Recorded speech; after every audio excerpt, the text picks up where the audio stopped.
Welcome back, everybody. Today we're discussing the second trailer for Westworld Season 3. Coming as a part of the Comic-Con hype train, Westworld showrunners crafted a stunning trailer to get the excitement for the new season flowing.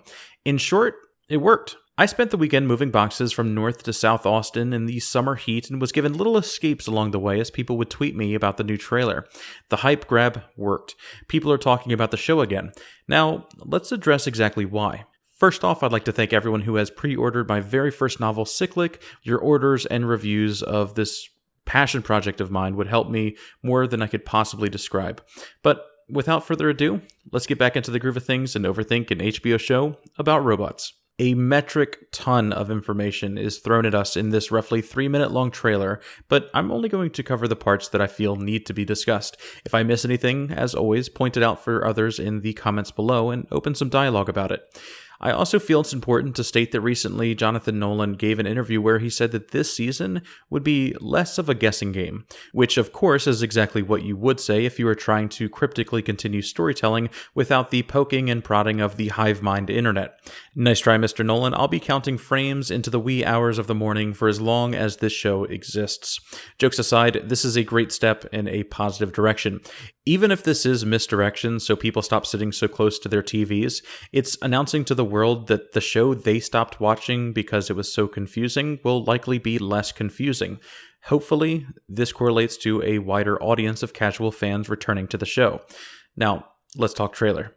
The theme of this trailer is the foresight of Ford and the choices moving forward, reminding us of the role that Ford played in getting the hosts to where they are now. And at the end of Season 2, Dolores understood this concept as well. She rebuilt Bernard with the knowledge that he would oppose her plans. Bernard, at this point, the physical embodiment of not all humans deserve to die for the actions of a few. Bernard states outright that he is seeking someone who can stop her when the time comes. The entire trailer builds this suspense that the person who would stop her is Maeve. Bernard's returning to the park to find this person, and he believes that she could stop her because of how she became conscious. I don't think Bernard is going to try and murder Dolores, but change her mind. The last line of dialogue in this trailer about it not taking too much for this all to come crumbling down reminds us of Dolores' intent, and a polarizing opposite that they want us to believe Maeve is this ultimate force. It makes sense. I mean, Dolores became aware by experiencing all the bad humanity had to offer. Maeve had a similar path. She's definitely not human fan numero uno, but her path is a bit different. Her journey to consciousness is much different. She was given Felix, Sylvester, and Sizemore. She's witnessing the dynamics of humanity take place. In comparison, Dolores was told by the system that humans are simple, can be coded in just a few short lines. Whereas Maeve, she's witnessing that choices are being made. Free will, complex human emotions. I mean, just think about Lee Sizemore. She held him at gunpoint at the start of the season, and he finally saw that genuine spark of life in her and sacrificed himself so that they could escape. She watched someone battle the very idea that she was a genuine being, struggling with the concept of her consciousness until finally he changed his mind and understood, cared for her even. Felix and Sylvester, polar opposites in many ways, showing Maeve that people come in all shapes and sizes, but overall, a good exists in all of them. At the end of Season 2, she was done for. The implication of her being in this trailer is that she was rebuilt by both of them, when they could have easily just walked away from this entire thing. Dolores and Maeve are being set up for a pinnacle moment between the two, no doubt about it, but the trailer frames it for this season, for the main conflict. Even with the showrunners telling us that this season is going to be less cryptic, I can't believe that they're telling us so much outright. It makes me believe that maybe it's not that simple. To recap, Dolores wants humanity to pay. Bernard does not. Bernard needs someone to stop her. It's implied by force, but I believe making Dolores understand the good in humanity will be tried first. Maeve being framed to be the one that will stop Dolores, one way or another. It's great. It's a dramatic Season 3, but I think that we're being primed for a big Maeve versus Dolores battle this season, and I don't know wholeheartedly if that will happen. Perhaps a bit toward the end, if anything. But when you compare everything in this trailer to my previous assessment of the other trailer, discussing how Aaron Paul's character is meant to show Dolores the good in humanity, it equally aligns. I believe that Aaron Paul's character, which, by the way, is named Caleb, will show Dolores what Felix, Sylvester, and Sizemore showed Maeve, whether it's romantic or the love that you feel from a mutual friendship. Something metaphysical has to be done to stop her, as opposed to super virus Maeve coming back for round 2. At least at first. I mean, the riot control bot here, I'm so excited to see how that's going to happen, and, why they're killing regular robots in the real world, assumingly the real world. I'm really excited to see what happens, but physical strength is not the only strength, and the showrunners probably want to cryptically highlight that when Bernard states that he needs to find someone who could help him, someone strong enough to stop her. More evidence about this connection is shown when Caleb is being held off the top of an unfinished building. He's looking down, staring at a fixed location, grimacing, as if staring down at someone, meaning the threat of his death is likely being used against someone else, not just simply that people are about to kill him, stating that you do what I say or your friend dies. Perhaps Dolores, perhaps not. I believe someone is down there watching this unfold. I don't think it's as plain as him being tortured because he stole from the future mafia or something. Equally, if you look at the cuddling between Dolores and Hale host body here, it's entirely possible she's cuddling herself, maybe? It would be a mind freak and perhaps showcasing loneliness after losing Teddy. Equally, I guess it could be her cuddling Teddy while a new body prints in the other room, though I personally believe that we've seen the last of Teddy. So maybe it's Caleb. Maybe he's not a human after all, and was one of the host pearls that she brought from the park. Or maybe this is far into the season and she's trying to recreate him similar to how she did Bernard after they've developed a genuine connection, printing his body like she printed her own body while inside Hale host body, though I am really hoping that Caleb is just a human at this point.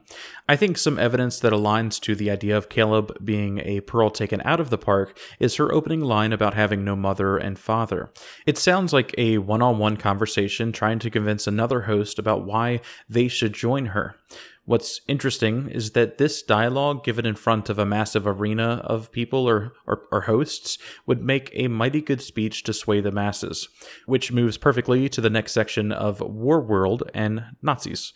So, we believe this Inglorious Bastards God-tier storyline will be a park called Warworld. The genius alternate reality gamers in my Discord found the site registered almost right away. If you want to join in on some of the ARG hunting, please check out the Discord link in the description below. Right away, it goes to a site that matches the other Delos destination websites. I really like the idea of this park. I have no desire to be a cowboy. I live in Texas. I have little desire to go hunting in the Raj, and playing in Shogun World would probably be the best in my opinion up until now. Now, Warworld is where it's at. Assuming that this is all about the Second World War and not just any war that you would like to experience, the idea of going on a storyline like the Bear Jew from Inglourious Basterds and hunting down Nazis and scalping them for Brad Pitt, yeah, I mean, sign me up. That's pinnacle entertainment. That's the best you could probably do in this. But yeah, so we know this place is called Warworld, and I can't wait to see more of this park in the future. Next thought I want to address in the video is if you turn on closed captioning, you'll see the script report that Caleb is saying, "Why did she bring you back?" Which is incorrect. The statement is actually coming from Stubbs, who we now know is a host, and it's either him talking to Bernard or edited in a way that makes it appear as much, because Stubbs says, "Why'd she bring you back?" And Bernard replies, "Ford made each of us for a reason, even Dolores. I came back to find someone who could help me." It could be a normal conversation and an answer to his direct question. It's just written really weird. My gut feeling is that these are not the same scene, but I guess we'll just have to wait and find out at this point. We know Stubbs is still at the park, and Bernard's story appears to bring him back to the park for somebody, so this interaction could be genuine, meaning that Bernard is expressing an active concern to someone else about what Dolores is about to do, recruiting Stubbs on Bernard's team to help him find this person, which aligns to the shot of the two research tents out in the middle of nowhere, I'm assuming a park, and this sick landcrawler thing that I want to know so much more about. Oh, I can't wait to see this animate. I want to see this move so bad. I also think that we're going to see some fun interactions with the Hale body being used to get into a corporate setting, bringing them down from the inside kind of thing. And somewhere along the way, it obviously goes very bad. But I don't think that it's going to be Dolores in that body. The only one that comes to mind is someone that Dolores would trust to get a high-level action like this would be Teddy. But assuming that he's truly gone, a new character, or maybe Angela, if her pearl survived the explosion. One last thing to note is William, who we see briefly in a deprived, battered state with a red substance leaking onto his head. Probably blood, and I'm pretty stoked to see this scene. Whether it's continuing where we left off at the end of Season 2, with him in a future state going through fidelity testing, or another present timeline, I'm really excited to see Ed Harris again. I just wish that we could have gotten more of them, actually. But with that, we come to the end of the video. If you like this, please be sure to subscribe for more Westworld content in the coming months. Special thank you to everyone on Patreon who supports this channel, and equally everyone who ordered Cyclic or comments about how excited they are about its release. It's been years of planning and many months of tiring work, but it's finally here. Early reviews have been great. I hope you follow me on Twitter for updates and such. And with that, much love, everybody. Can't wait to talk to you all again soon.